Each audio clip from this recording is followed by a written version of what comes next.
Start करते हैं insurance sector. इसके पहले हम लोग ने बैंकिंग सेक्टर पूरा कंप्लीट कर लिया, ठीक है।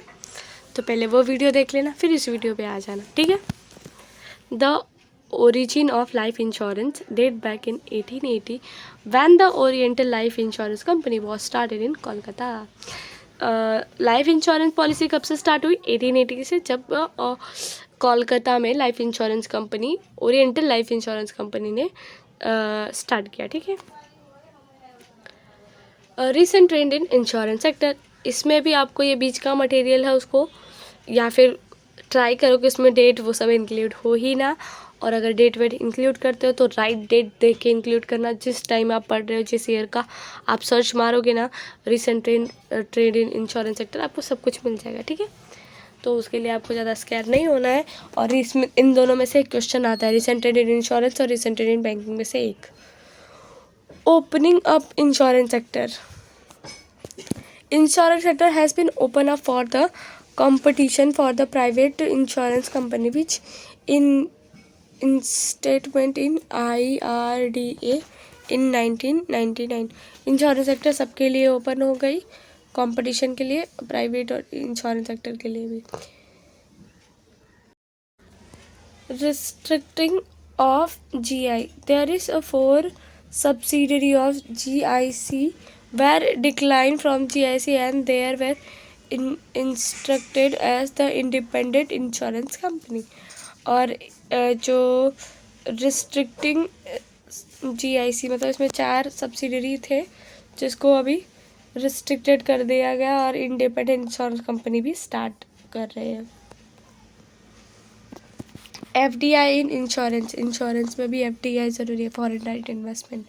Foreign direct investment allow up to 26% on Indian insurance company. The FDI later was raised in 49% in 2015। ये 2015 का ट्रेंड है, अपने को 2024-25 का या फिर 25-26 का उसका लिखना पड़ेगा, ठीक है।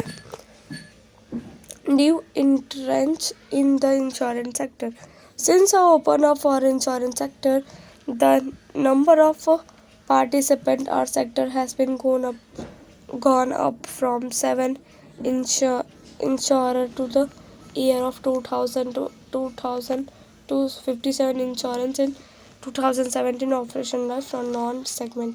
मतलब कि इंश्योरेंस सेक्टर में न्यू इंटेंस आना चाहिए। ग्रोथ इन लाइफ इंश्योरेंस और non life insurance, since liberalisation there has been a growth in insurance और नॉन लाइफ इंश्योरेंस सेगमेंट। मतलब कि जब से लिबरलाइजेशन हुआ है तब से बहुत ज़्यादा बूस्ट आया है लाइफ इंश्योरेंस और नॉन लाइफ इंश्योरेंस सेक्टर में। Consumer grievance regression cell, this cell is IRD looks up the complain policy holder. मतलब कि जो भी कंप्लेन होता है वो ये जो है वो देखता है। 7 new entrance tag in insurance sector, क्या नया आया इंश्योरेंस सेक्टर में? Micro insurance insurance which low premium for the benefit of low income people not survived by the commercial insurance company. ये लो इंश्योरेंस मतलब लो प्रीमियम पे इंश्योरेंस प्रोवाइड करता है, मतलब कि कम पैसा देना पड़ता है अपने को, वो मतलब इस पर कम प्रीमियम प्रोवाइड होता है। लो इनकम पीपल के लिए होता है ये, जो कम कमाते। Corporate governance guideline for the insurance company, the objective of guidelines in ensure that the structure repositionable functions of the board of director of a company full recognized the expectation of all stakeholder as well as those the regulator। मतलब कि guideline provide करता ताकि bank को एक structure मिले और bank एक responsible तरीके से बिहेव करे और इंश्योरेंस सेक्टर जो है वो रिस्पॉन्सिबल तरीके से बिहेव करे। इशू और problem of insurance sector, consumer satisfaction, सबसे बड़ा इशू है कंज्यूमर सेटिस्फेक्शन, कंज्यूमर को कैसे हैप्पी करें। अगर कंज्यूमर हैप्पी नहीं होगा तो वो इन्वेस्ट नहीं करेगा तो फिर प्रॉफिट नहीं होने वाला है। तो customer are unhappy which insurance companies for the creating a hurdle to setting their claims. मतलब बहुत ज़्यादा प्रॉब्लम होती है अपने क्लेम को लेने के लिए, तो इसके लिए काम करना पड़ेगा इंश्योरेंस सेक्टर को।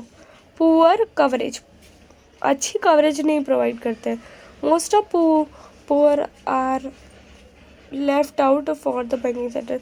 जो पुअर पीपल्स होता है वो लेफ्ट आउट हो जाता है, मतलब कि नहीं मिलता उनको बैंकिंग सेक्टर का ज़्यादा वो। Health insurance, health insurance is not popular mainly because the poor can not पे द प्रीमियम अमाउंट। जो हेल्थ इंश्योरेंस है वो बहुत ज़्यादा फेमस नहीं हो पा रहा है, क्यों? मेनली बिकॉज कि ऐसा होता है कि इंडिया में जो रिच है वो और रिच होते जा रहे हैं, जो पुअर है वो और पुअर होते जा रहे हैं। सो इसकी वजह से जो पुअर पीपल्स है वो अफोर्ड ही नहीं कर पाते अच्छा खासा प्रीमियम अच्छा रहेगा तो ही अच्छा खासा रिफंड होने वाला है, अदरवाइज कोई प्रॉफिट ही नहीं होगा तो फ़ायदा क्या है। तो जो पुअर और मिडिल क्लास है वो लोग अफोर्ड ही नहीं कर पाते हैं। Use of technology, to improve their operations insurance company must have used their technology। मतलब इंश्योरेंस सेक्टर को टेक्नोलॉजी यूज़ करनी चाहिए। Problem like unemployment, retirement, restrictment because of the model technology should not be dealt in. मतलब कि model जो policy है उसको बराबर कर नहीं पाते, जिसकी वजह से क्या होता है, अनएम्प्लॉयमेंट और ये सब का प्रॉब्लम होता है। Managing risk, non life insurance company are at the heavy liability. जो नॉन लाइफ इंश्योरेंस सेक्टर होता है वो बहुत ज़्यादा लाइबिलिटी फेस करती है।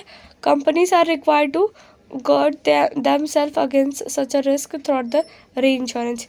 इंश्योरेंस वाले भी इंश्योरेंस करा सकते हैं, जस्ट लाइक मैंने इतने लाख का लाइफ इंश्योरेंस बेचा हुआ है तो फिर मैंने जो बेचा है ना, मैं उसके ऊपर भी लाइफ इंश्योरेंस करा सकती हूँ दूसरी कंपनी से, ठीक है। वो administrative efficiency, it is necessary to make the employees to work efficiently or effectively in order of remain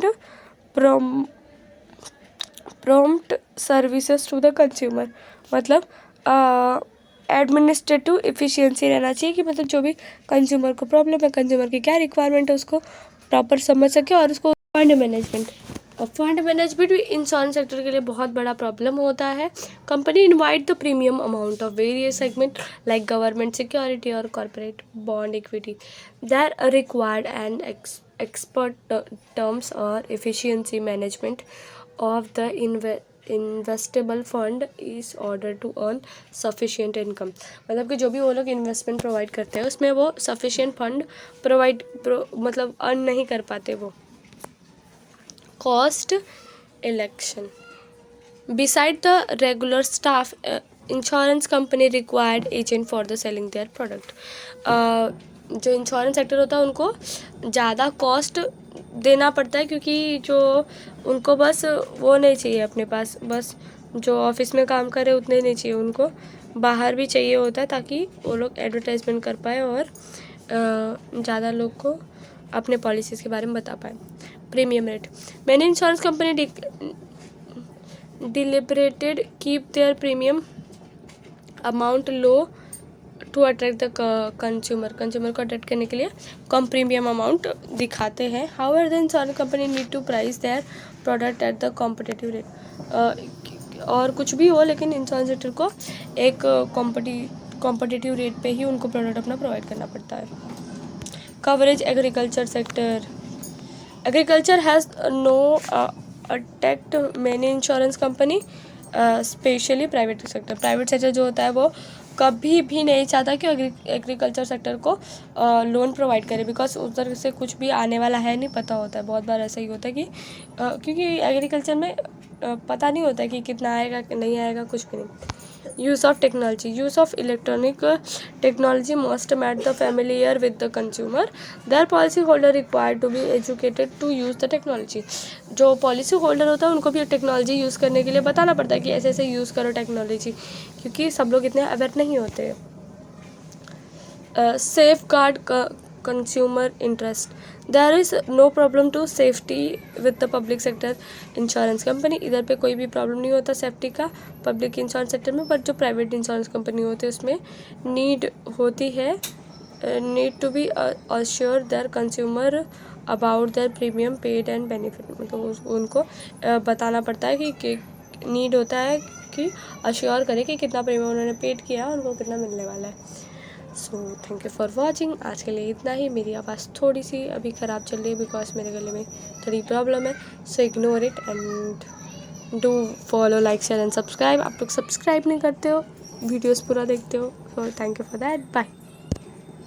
subscribe करो ज़्यादा से ज़्यादा.